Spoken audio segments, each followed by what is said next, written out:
All right. So, like I mentioned, we are going to be going over some basic AWS resources this week, starting with EC2s today, which you've already had some exposure to. I guess RDS and S3 you have not yet, but definitely think you've had some experience with IAM policies already. So today should largely be just getting in more practice and muscle memory with EC2s. We'll be installing the AWS CLI, which can help us during some of our EC2 setup, and we'll then run through setting up an EC2, two different kinds. One um, with the Ubuntu AMI, and on that we will set up a very simple web app, and then we will run through with Amazon Linux 2 and walk through a LAMP stack. Okay, so first things first, we got to install AWS CLI. So if you have the page pulled up, should be pretty straightforward. I'm on a Mac, so for me, it's just I clicked on the link and it just brought me to, it just says, what are you, if you're looking for something. The here. link So is here. Okay. You're saying the link inside of the the message okay, in the, page dropped in the new link, so that one should work too. okay. Oh, I Thank see. you.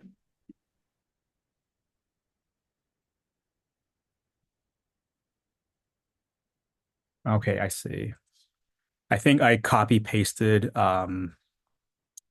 with a highlight instead of copying the actual address. So that's what happened. Okay, so once you have this loaded, you'll have a few different options for setting up the CLI. For me, it's using the instructions under Mac OS. I already have it installed, but if I didn't, I would just go to this tab here, command line installer, and I would copy the commands provided. So we have a curl command that will send a request to this URL, and it will grab this package and it will run sudo install on this package. And then, okay, this is just breaking that down and going into a little more detail on it. It lets me know where logs are going to be written to, and then we can verify using commands like which AWS. So this tells me that mine is installed inside of this directory. And if I were to do AWS version, it'll let me know what version I have installed. So this part should be relatively quick. Can't speak for Weasel users because I don't use Windows. So let me know if you have any issues. We could troubleshoot that and slow down, but if you have it set up, we should be able to move forward. I'm running through it now. There's no separate command line. It's just it's a download and it says to run it, so it's a little different. Oh, for Windows? Yes. Interesting. There. Okay. Yeah, I see. All So right. not freeze Wait, command. are we supposed to be installing this on our Weasel, right? The WSL, right? Yeah. Yeah. So not the download. Okay.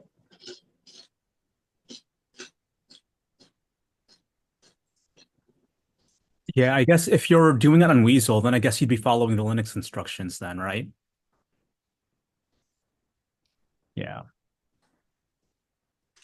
Yeah. Otherwise, it'd be installing on your Windows and not your Linux subsystem. I see. I see. Okay.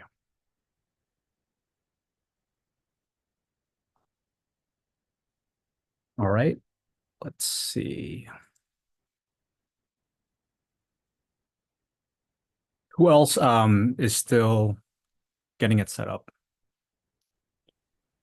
Julius, I just use Brew, install AWS CLI. It's okay, right?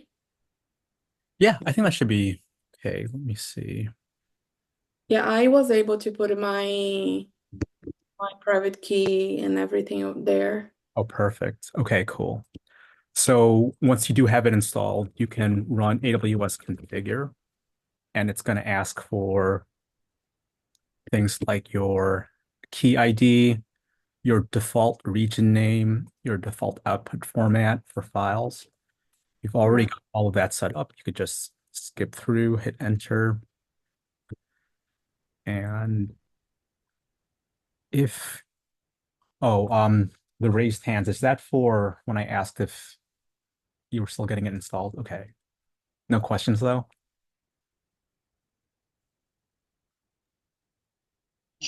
Yeah, mine is still up because I have to download some dependencies. There's Okay. like I guess unzip isn't on there, so I have to install that first and then do the AWS. Okay, cool.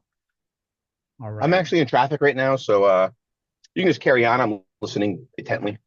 Okay, cool. All right. So, With the CLI configuration, mhm. the IAM user, is this going to be like the school account or a personal account? Like, how does that work? Yeah, you're going to want to use your school account, but you could also set up multiple profiles. And with those various profiles, you could switch between the two. For example, I have a few different profiles, so I could use something like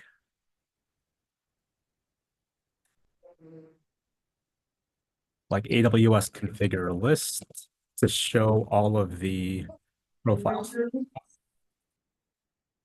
or to show which one I'm currently got selected. And if I do, we could look inside of our actual config.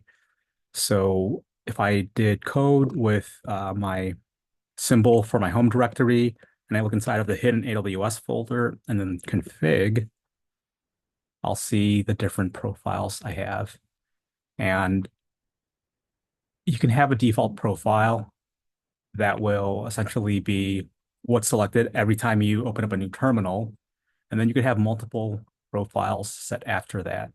And one of the ways to select a profile from there is to run an export on the profile that you want. So in my case, if I wanted to switch to our class profile or my configuration for our class profile, I would do an export on AWS underscore profile, set it to whatever I named my configuration. So in this case, set profile to Platoon Charlie. And if I run configure list again,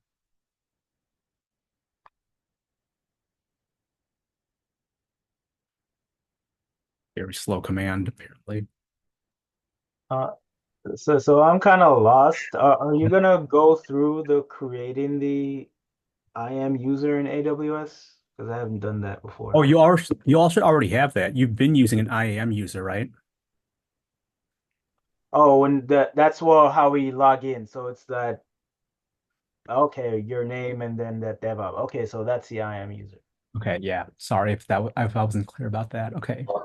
Anyone, Julius, sorry, go on. hey Julius, if I needed to use a different set of credentials, can you show me how to do that in the breakout room after class? Yeah, we could do that. Okay, thank you. Okay. If yeah, I'm not gonna run the command here because it would then show the credentials, but you could, if you wanted to take a look ahead of time, Lamar, it would be inside of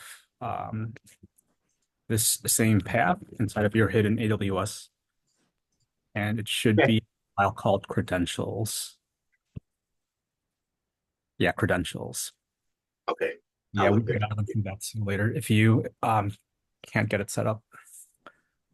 I am I'm having trouble putting it onto my Linux. Is any WSL users successful in downloading the CLI? I'm configuring now. Like I put it on the CLI, but it comes up and the only location is on the hard drive. Wait, isn't it a command that you paste in there? You don't actually download a physical thing. The command should, it seems like it's downloading the CLI now. Yeah, did you run the command in WSL or? Yeah, yeah. But it's downloading on my local machine. It even says that it is. It says will be installed on local hard drive. And I try to browse to go to the Linux folder, but there is no Linux folder available. I don't think. Second time. I think it's this command that you should paste in there. Like that one. Oh, the whole thing? Yeah.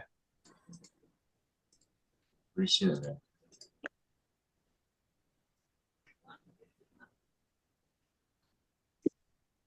Oh, are you on Lint? Okay, I see. Never mind.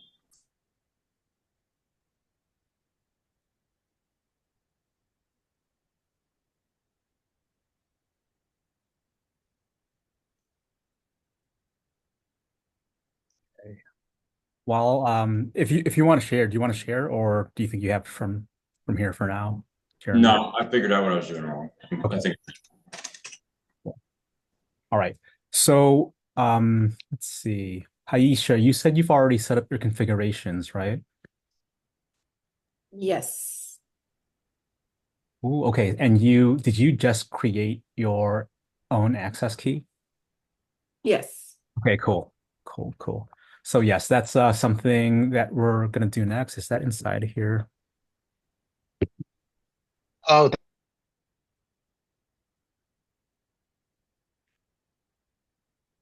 Oh, I guess all it says is that you could find it inside of the Yeah. IA section. Yeah, in the search bar, you just type AMI, and then when you click over there, you're gonna ask to, you go in user, you pick your user. So I picked Raisa, and then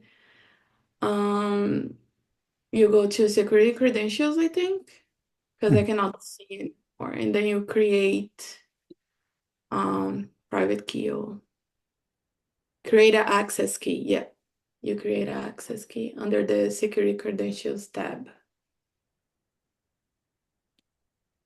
Yeah. And once you've got your access key, you grab those values and yeah, you just add them to your configuration running the AWS configure command. And then you could change them again inside of that credentials file in the future. So whatever you name your profile inside of your config just needs to match whatever you named it inside of the credentials.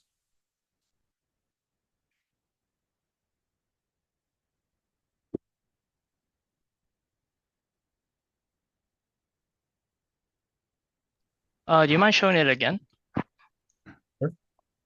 So inside of the IAM section, you'll want to go to user. And once you go to your user and you scroll up, it will give you an option to create an access key if you don't already have one. Gotcha.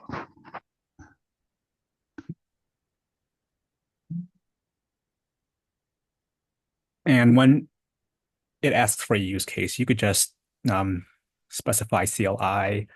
I think it's going to give you a warning. Like, did it give you a warning, Aisha? Like something like this, basically I tell.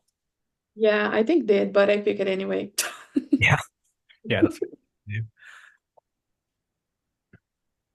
do. Okay, cool.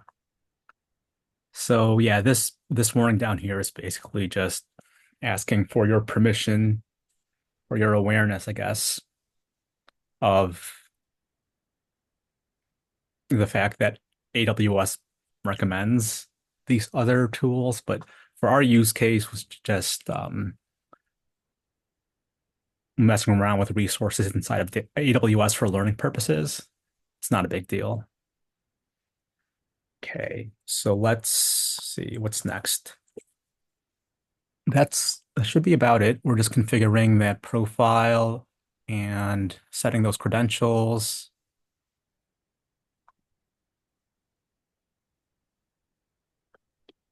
And if you have multiple profiles, again, you could use AWS configured list profiles to see different ones. And then if you wanted to quickly, easily switch between a few, you could set some aliases for running the export command on different profiles.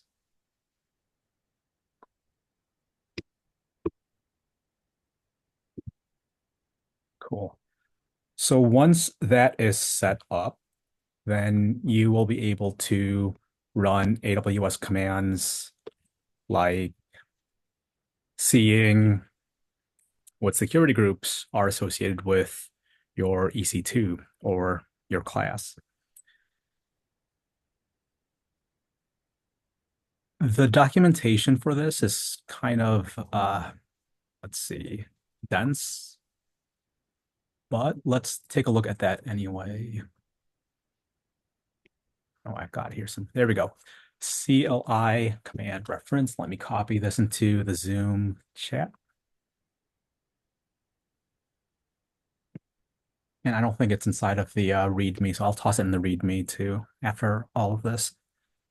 But in this case, we are going to be working primarily with our EC2 today. So if we go to this page and we look under EC2, we could see all of the available commands. And the majority of what we're going to be using is essentially going to be describe.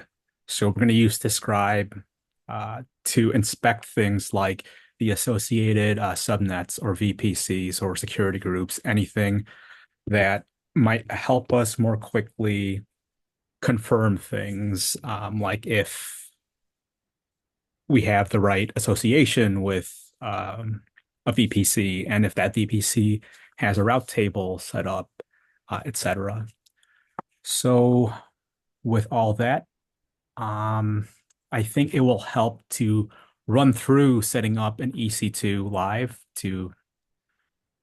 and maybe potentially run into issues to see where running these CLI commands can come in handy. So let's go ahead and create a new EC2. And you can follow along. Recording in progress. Set up. Julius, before we head into that, I was able to get it installed. Was there anything with the public key after that I needed to do, or am I good to go? Nope, you're good to go. The last thing you need to do is set up that key. Okay, which we did, because I wasn't able to watch that. You Well- probably didn't, Jeremy. It's you? not the same one from before. Yeah. So it's pretty easy. You just go to IAM, you go to your user, and there's going to be a section that lets you create an access key. If you click on create access key, it's going to ask for a use case, and then it's going to give you some kind of a recommendation down here. It's basically recommending more secure methods of accessing resources. So apparently access keys aren't the most secure, but they are handy and they are easy, and that's what the CLI is configured with. So Okay. yeah, you just hit I understand, hit next, and then you should be good to go.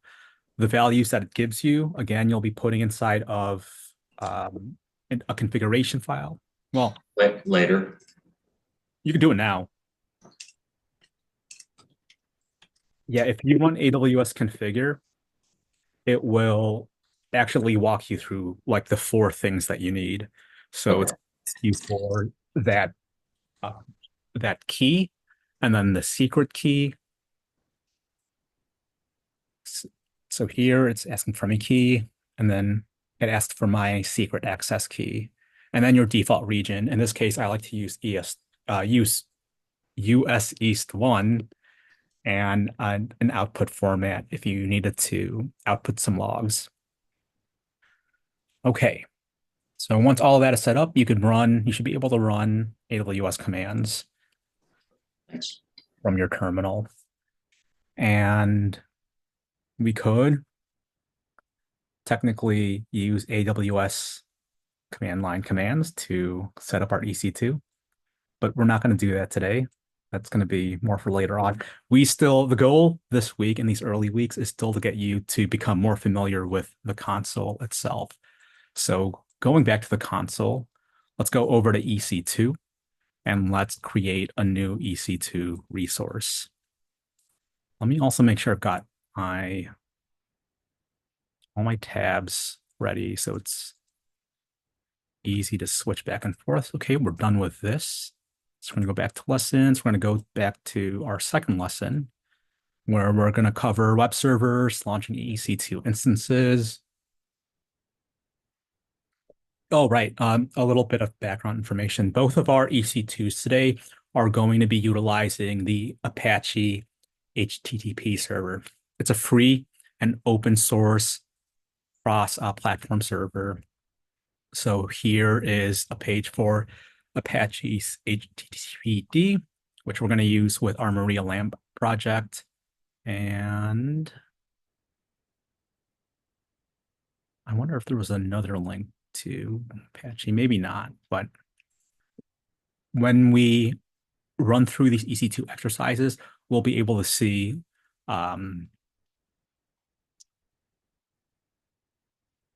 like the Apache logo and stuff inside of the default pages that it serves. So here, what we're going to do, let's run over the instructions real quick before actually doing it inside of the UI. We are going to set up an EC2 server using this configuration. We're going to want it to be an Ubuntu 22 AMI. We're going to want to use a T2 micro because it's cheap and that we're not really doing anything with it aside from running a few install commands. So it will definitely suffice. Pick a region. I like to use US East 1, and we'll use a default VPC. I don't think Chandra had you create VPCs, so we should be good to go with just using the default one.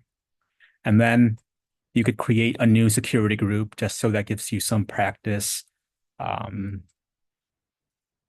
creating security groups. I think you all created one on Saturday though, right? Yeah. Yes.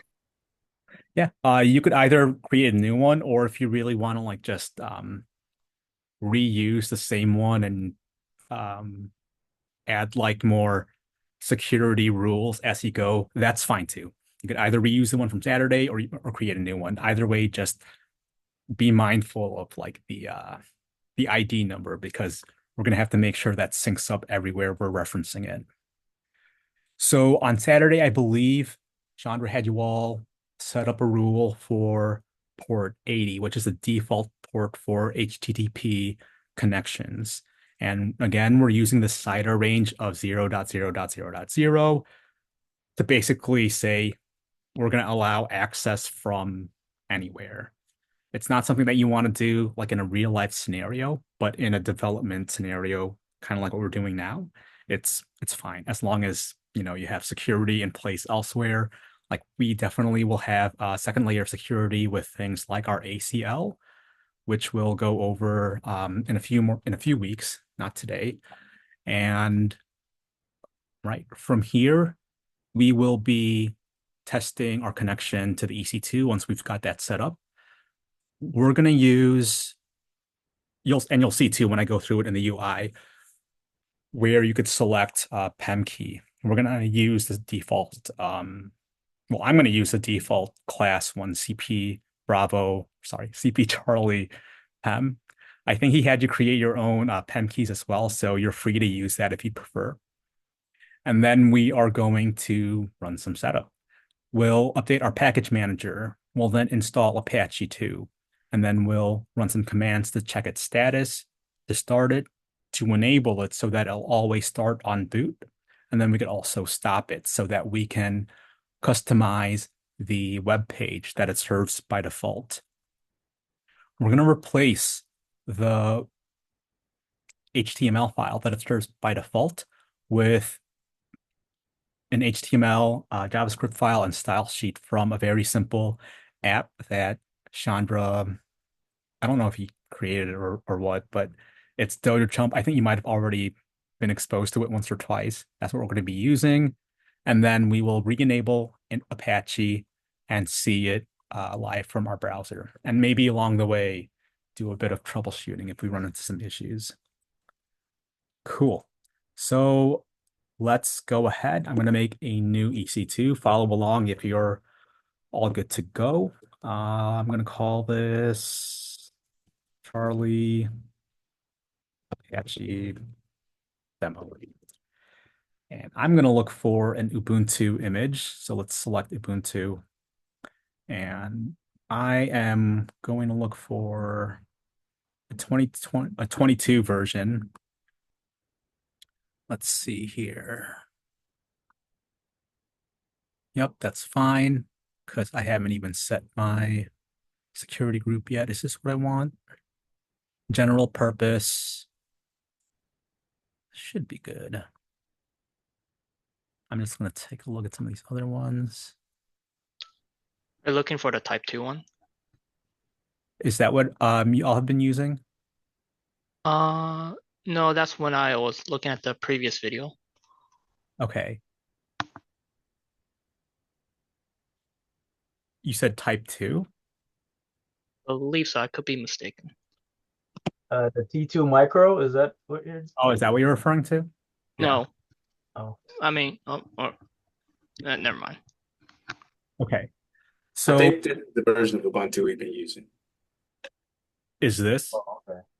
We've Yes, been the using the 22. latest one, I thought. It doesn't matter. Sure. Is it the 2404 or the 2204? I don't know what he had used on Saturday. Like, I don't really, know. you could use either one. The README though was when it was written to use 2204. Shouldn't be a big difference. I think like at best we'd probably just have to maybe change one or two of the uh, commands for installing packages, but just so I could follow the README, I'm going to select 22.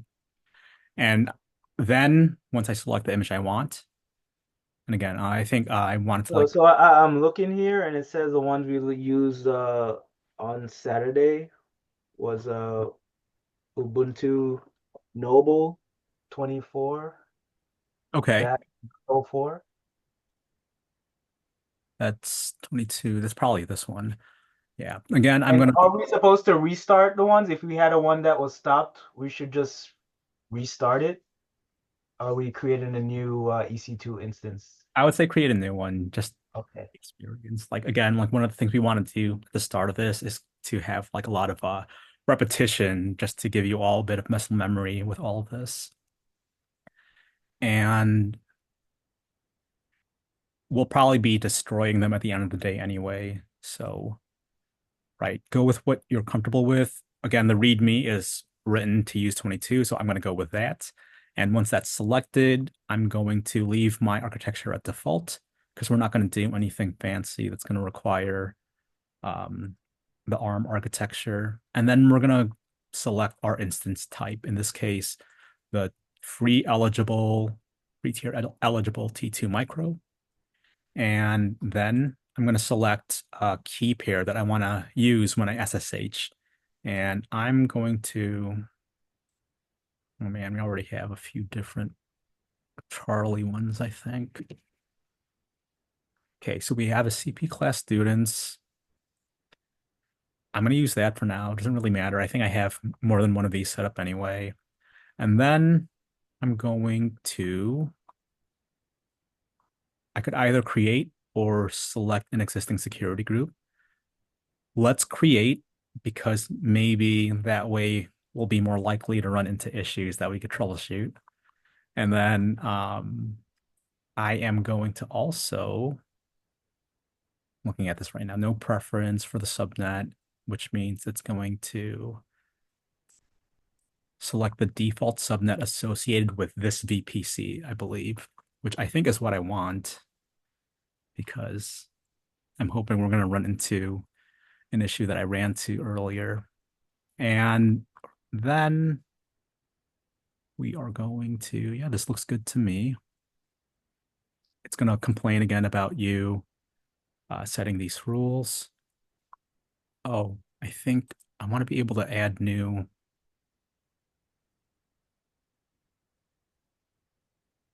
Oh, so I'm going to hit edit. I'm going to rename this to match whatever my EC2 name is, just so I don't get confused about which security group I'm using. I'm going to rename down here as well. And we're going to follow the instructions and set up rules for ports 22 and 88, I believe. Or Julian, where did you rename?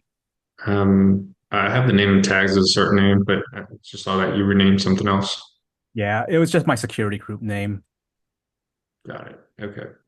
I just like for my resources to all match in terms of names. I'm creating new ones. Are everybody creating their own security group, or are we copying yours? Like, how's this? You could either create a new one or you could use the ones that you used from Saturday.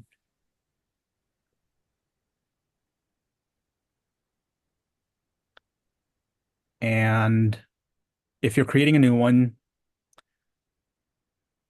well, either way, either if you're creating or a new one or using an old one, you're going to want to add the rules that you don't already have in there.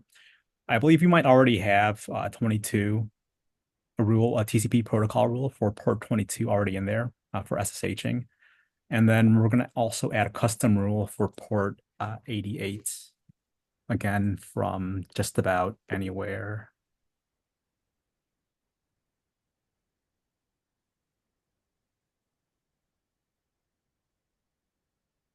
Oh, wait. I could leave that at that. Leave this at 0.0, and then I'm going to add one for port 88. So that one was for port 22. This one's going to be for port 88. Again, we want to allow any origin, and this should be good to go. Okay, so now that I've got these two rules configured based on the instructions that I was given, I am going to go ahead and I'm going to check one. Could you go over that? I'm very confused. Could you slow down? Like, Okay, yeah. I'm doing the edit with you. Could you go over again what you were doing? Yeah. With the Okay. network settings? Yeah. Okay. So once we are setting up our network settings, we have the option of either creating a new security group or selecting an existing one from before. If you're creating a new one, it's going to ask for a few things like a security group name, right? I just matched mine to whatever I named my EC2.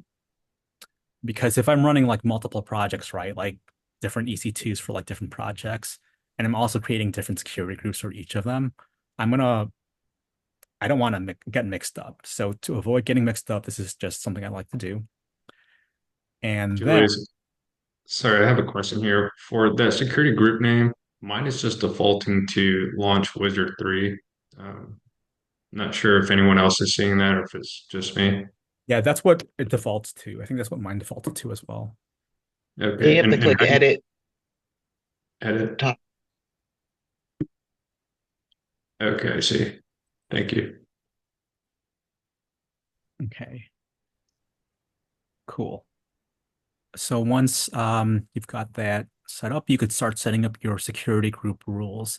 If we go back to our instructions, it tells us that it wants us to create a new security group with the following access. This first part here is an origin CIDR range. And for now, all we need to know is 0.0.0.0 tells it that it's going to allow any origin.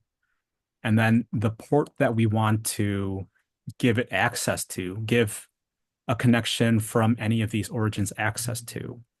We're going to want one for port range 22, which should be the default or starting rule that you see anyway. And we're going to do one for 88. That's a typo. And for port 22, we'll just leave it at what it is by default, which is SSH. And under source is where you're going to select the CIDR range of 0.0.0.0.0. And this rule, for example, will allow us to SSH into this EC2 from anywhere. That's what Julius, could you explain the CIDR range, what that means? Oh man, good try. CIDR range is a networking concept that, oof. We're never gonna modify that. We'll just leave it 0.0.0.0 all the time. Well, for development and for the class, yes. In a real world setting, no. So as you're creating like resources and whatnot, like different, I don't know, like VMs and connections, if you were like a sysadmin, you'd probably be in charge of like specifying different CIDR ranges for different groups or clusters of like VMs and applications, services and hosts, etc. And this basically gives you some amount of control as to what systems are allowed into what other systems, right? When you set a CIDR range, you're basically setting a range of possible IP addresses that are going to be allowed. And you've already seen like an IP address and what it looks like. It's got like 4 different numbers. That's what the CIDR range is. We don't cover that until a while later. Let me see if I can find it real quick. Okay, we talk about subnetting a few weeks from now, or next week actually. So CIDR stands for classless inter-domain routing. It extends IP allocation by allowing for flexible address space management. So basically what we're seeing here is CIDR notation, right? It combines an IP address with a prefix length. And this explanation is like really complicated. I'm not very good at giving this. Yeah, I get it. Okay, cool. Thank you. Yeah, I think we'll go over this in the practitioner, foundational AWS practitioner certification. So Nice. Okay, cool. Yeah, and we'll go over it more in the following weeks. So we'll definitely be revisiting it. For now, again, this range basically says IP addresses of any IP address will be allowed. And that way you can skip the step of grabbing like your machine's local IP and updating your security group rule to allow your local IP, your local machine's IP. It's just faster to use this range when developing and testing. Now, your second rule is going to utilize port 88, and that's a default port used by Apache. So we'll go ahead and do the same thing as above. We'll set our CIDR range to a range of zeros, and this should be good for now. So let's go ahead and see if there's anything else we need. I think there is one thing I do like to double check every time, and that's to make sure. Okay, cool. Yeah, that public IP is auto assigned. So that should be enabled by default, so we don't have to change that. And everything else I could leave at its default setting as well. Okay. I'm going to launch my instance. Once it's good to go, I'm going to double check to make sure I can SSH into it. Gonna take a sec, I think. And I guess while we're waiting, let's go ahead and see what's next. We need to go back here.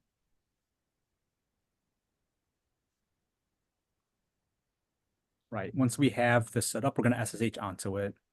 And then we're going to start to run some setup commands.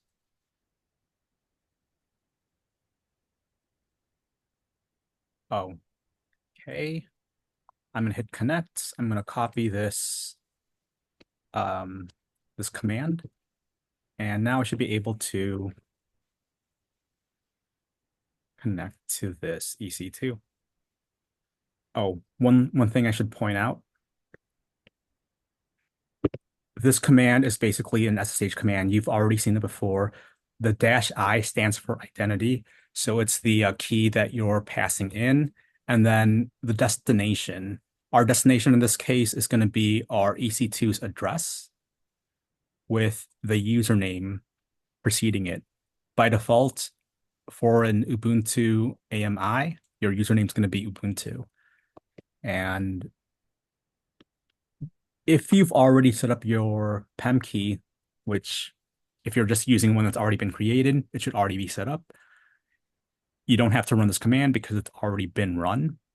And you just have to either point this argument to where it's located, or just go ahead and move to that directory. So I'm in my .ssh directory in my home folder. And this is where I have my CP class-students PEM key. So now that I'm in the same directory as it, I can run my command. It's going to ask. If you selected the wrong PEM key, you just have to recreate the instance again. I think you can change the PEM key, but let's see. Let's run through that. Actually, that's a good question.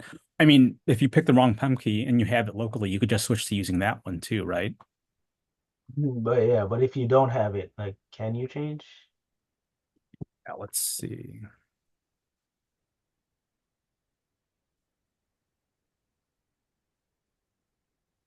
think if we go to key pairs, this just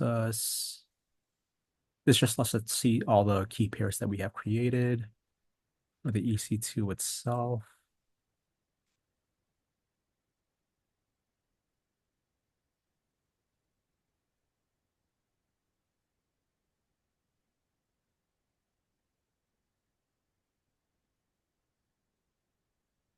Let's see.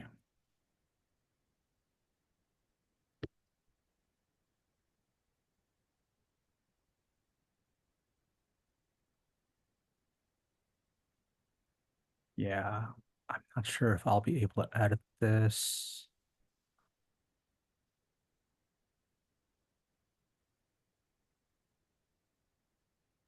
Okay, I guess I'll just remake my instance. You can't do it. I'm double checking right now. I haven't had to. So if we see, yeah, I'm not seeing an option for it yet.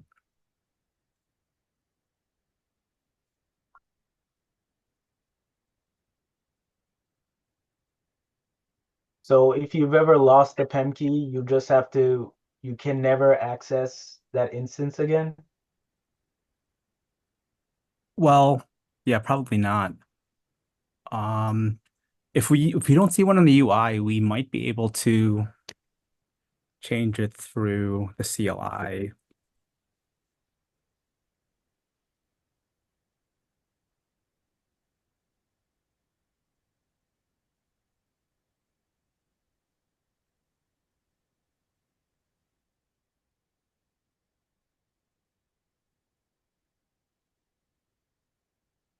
Yeah, so there is a CLI command, create key pair.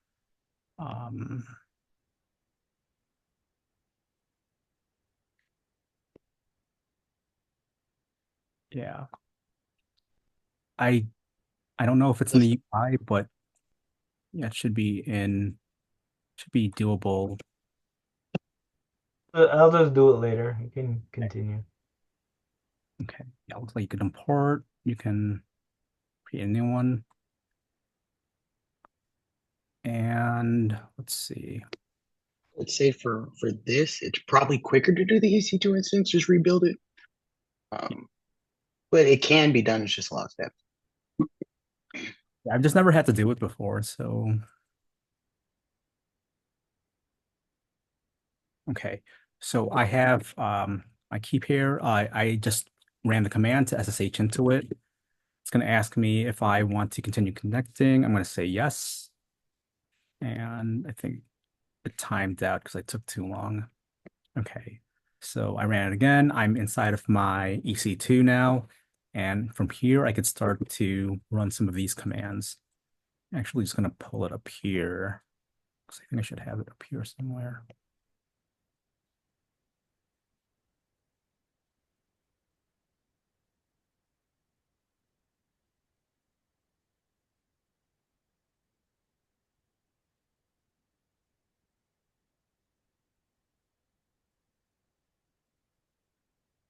Okay. Our first command is going to be sudo apt update -y to auto respond yes to any prompts. Just making sure. Yeah, this looks like the right one. Okay, so it's going to update your package manager. It's going to download any packages it needs to. And then we can install Apache afterwards.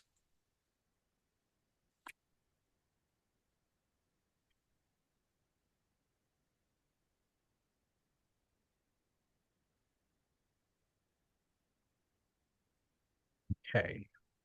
Once it's been installed, we could check on its status. It should start by default. Let's see. Yep. With status, it tells me that it's active and running. And now we can stop Apache 2 because we want to make a change to the HTML file that it's serving by default. So I've made sure it's stopped. I ran my status command again, and now we're going to start to serve a custom web page. And to do that, we just go into this directory. This is where you'll find the default HTML. We see that it's index.html, and it's actually also, I'm gonna go back to my EC2, and I'm gonna see if we could see this right now. So if I go back to here and I look at whatever I named this, Apache demo, I think.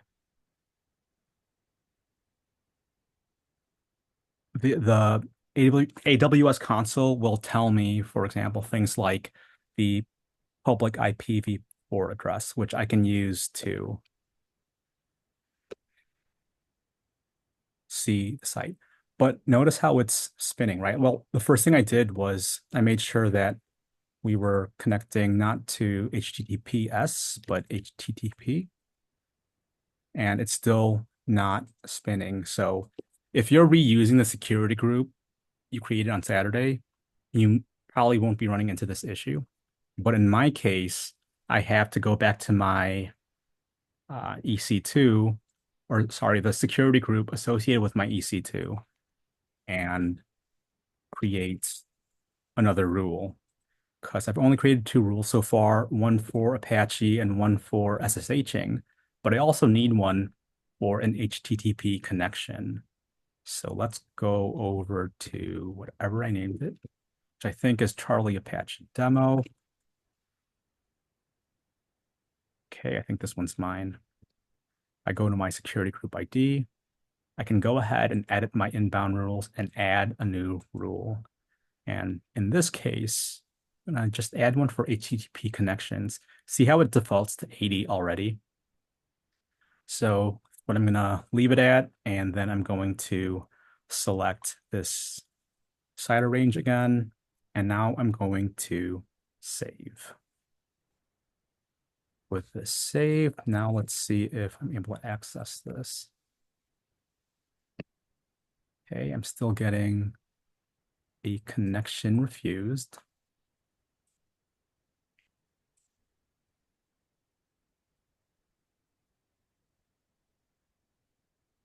And let's see.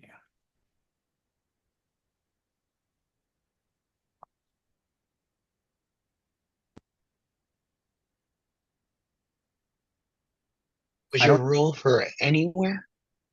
yeah, my rule is set up for access from anywhere. But I think there's also something else that I need to do. And I am connected right now to the default VPC. And this has been set up for like over a week now. This is the same VPC that I believe you all used on Saturday. And if I look through this again, it's connected to proper subnets, proper route table, and the proper internet gateway. So far it looks like its configuration is good. At this point, I can start to investigate using the CLI if I can't figure out why through the console that it's not.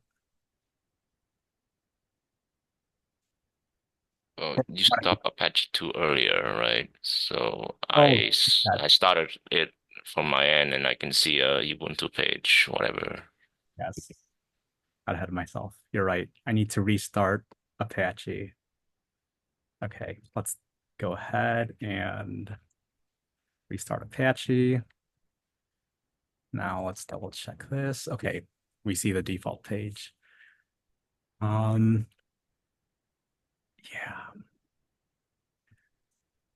I don't know if we're going to be running into that issue that I ran into earlier then. Maybe not. Maybe it's okay if we don't.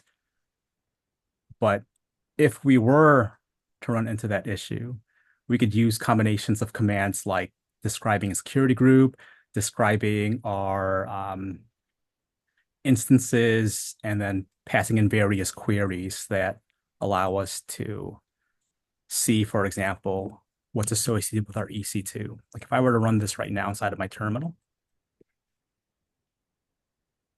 this, for example, is the EC2 describe instance commands. I can pass in an argument for my EC2, which I think that's an older ID, but yeah, the point is just to demo what this command does. And I can also pass in a query to specify what kind of information I want to pull in, right?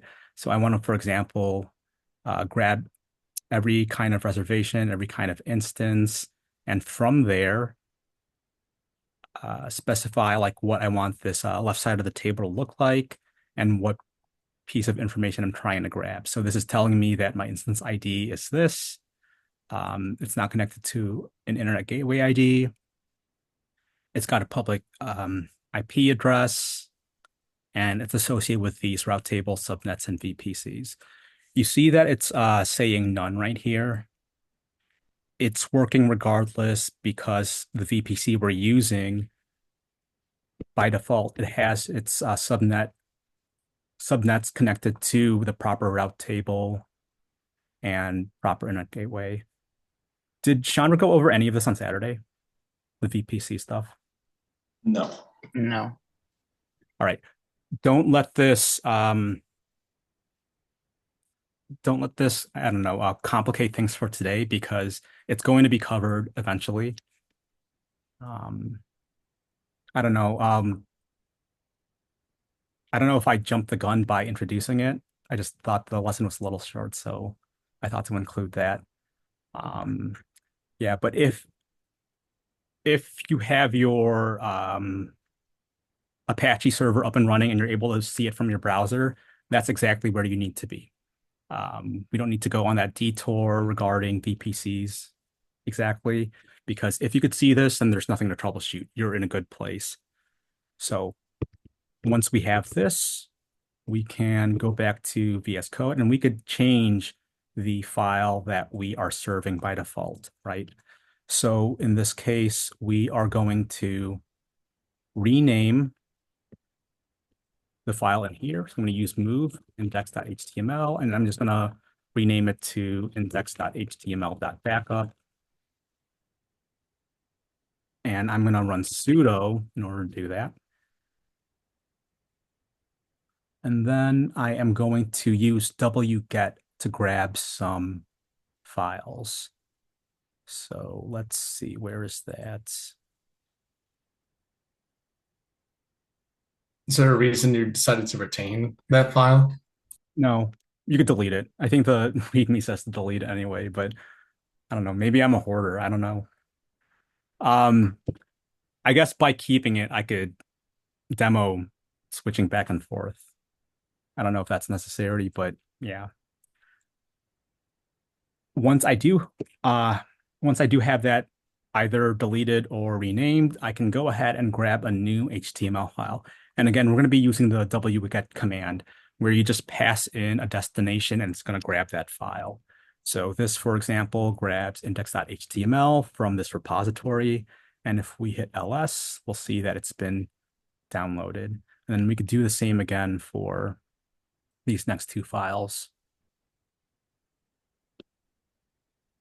Hit ls. It's going to see that all these files are here. And then if I go back to my browser and I hit refresh, I have my Dojo Jump game, which I could play with my arrow keys.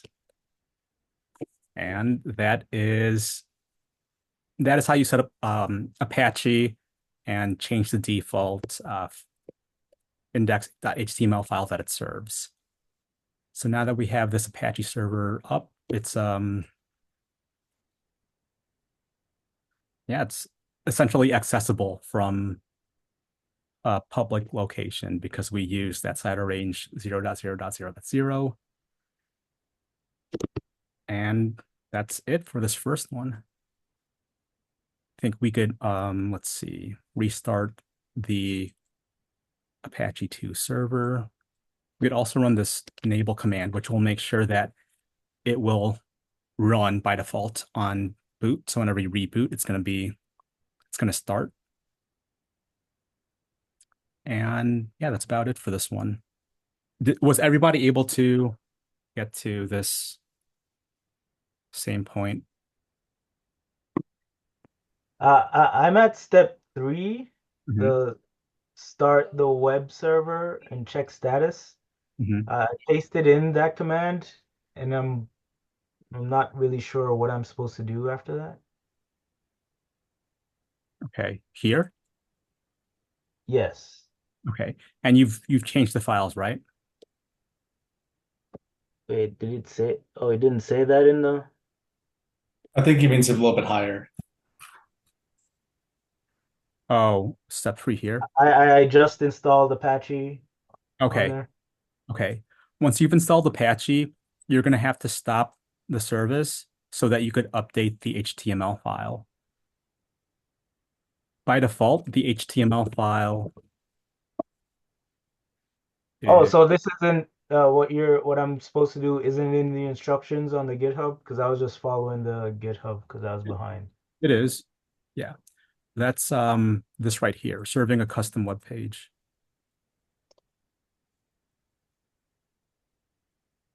You are seeing that, right? Oh, I was up more. If you scroll up to 3, yeah. So yeah, I was right there. It says now you can open IPv4 address of your server, and it will show your default Apache web service.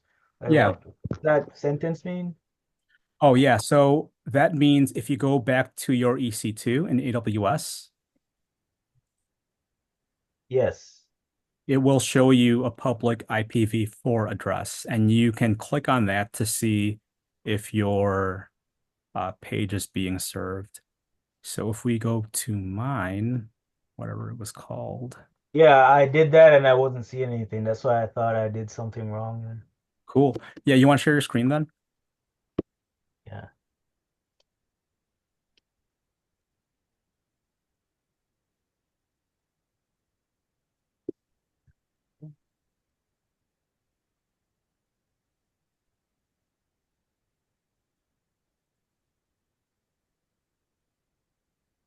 Okay. Yeah, So so I was right here where I pasted in those 2 commands. Mhm. and You started back up. yeah, Okay. Let's go back to your browser. Let's, nothing here. yeah. Let's go to your security group.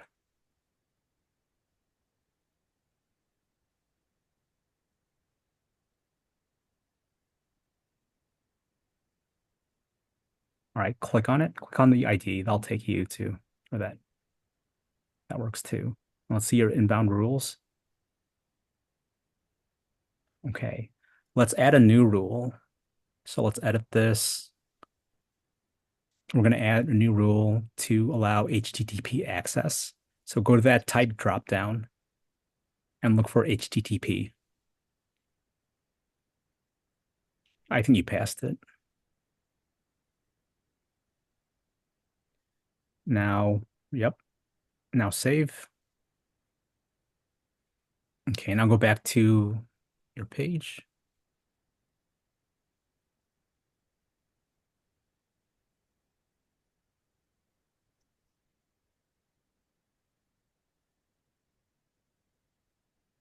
Okay. Now you notice how in the URL, the address bar, click on the address bar. Oh, it was showing it before. I don't know why it's not showing it now.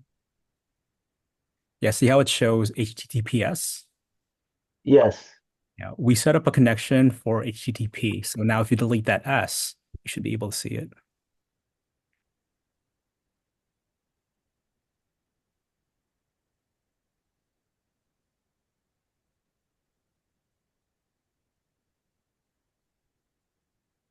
Okay, so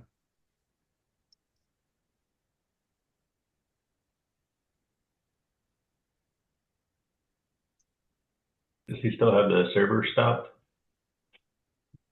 Or That's right.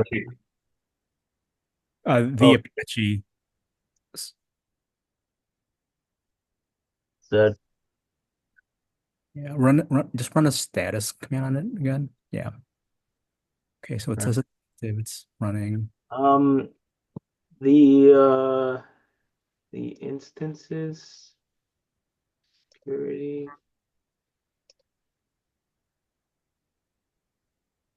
Oh, I'm in the demo, so maybe I edited the wrong thing. So cancel groups.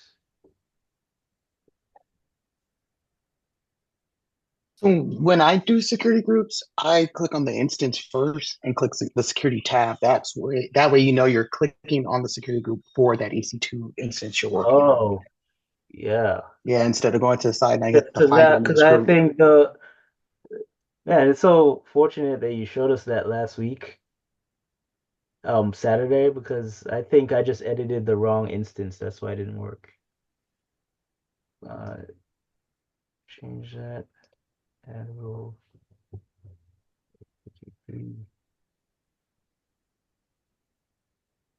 Add save rules.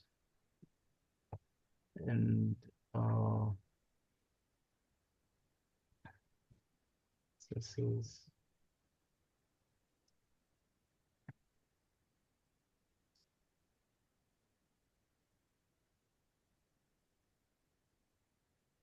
there you go. Okay. Figure it out. Thank you. Now go back to your terminal. Terminal? Mhm. Now you could either delete this. Oh, we got to go to that directory first. So do CD.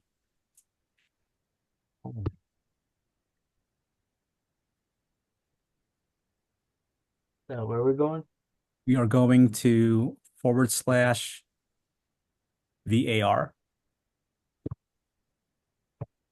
V? VAR, yeah, like var variable. Oh. Okay, / again. www / and HTML /.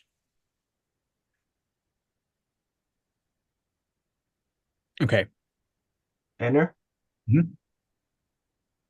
All right. Now let's see what's in here. Okay, we can get rid of that file. We can replace it. Just RM. Mhm. Oh, is that RM? Oh, sudo. Yeah. Well, I think I wonder if you could just hit. Oh, is this like yes? Yeah. Yeah. Now try sudo. Okay, cool. Now inside of the README, there is a command that has three wget commands that you want to run. Oh, so I should have stopped it before. So these. Yeah, grab those, right? Hit enter.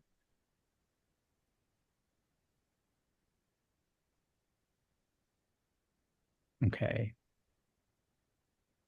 Yeah, could you let's see if it updated. I know you didn't stop and start your service, but I'm curious to see if Oh, it look at the what should I do? Look inside back of at my your browser. yeah, in your browser.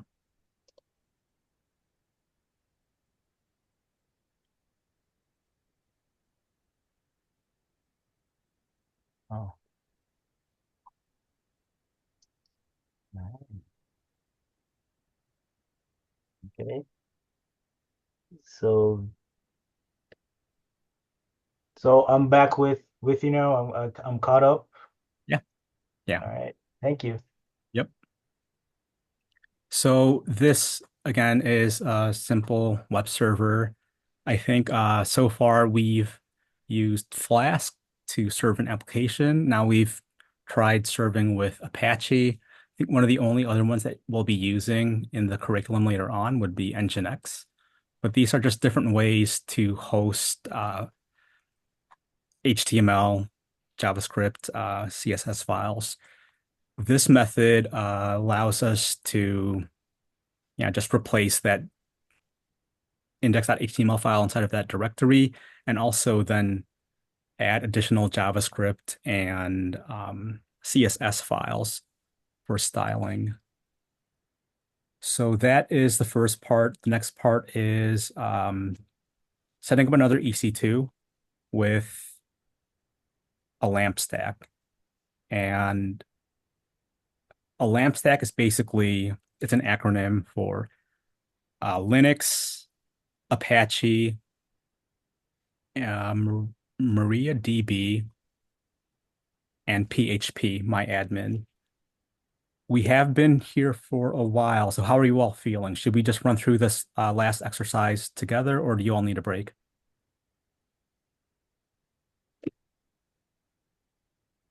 I'm good to go, but I don't know about everyone else. I mean, like, I don't need a break. Okay. I just keep going. Well, I Is Slime was back? I was trying to catch up, and I'm still at CLI. Just gonna put that out there, but you know, We could take a break, I think. Let Lem catch up. Yep. I tried.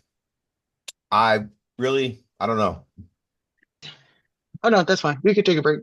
Yeah. Let's take a break. Let's meet back here at 7. Oh yeah, Len, we can go over it together. Like, sure.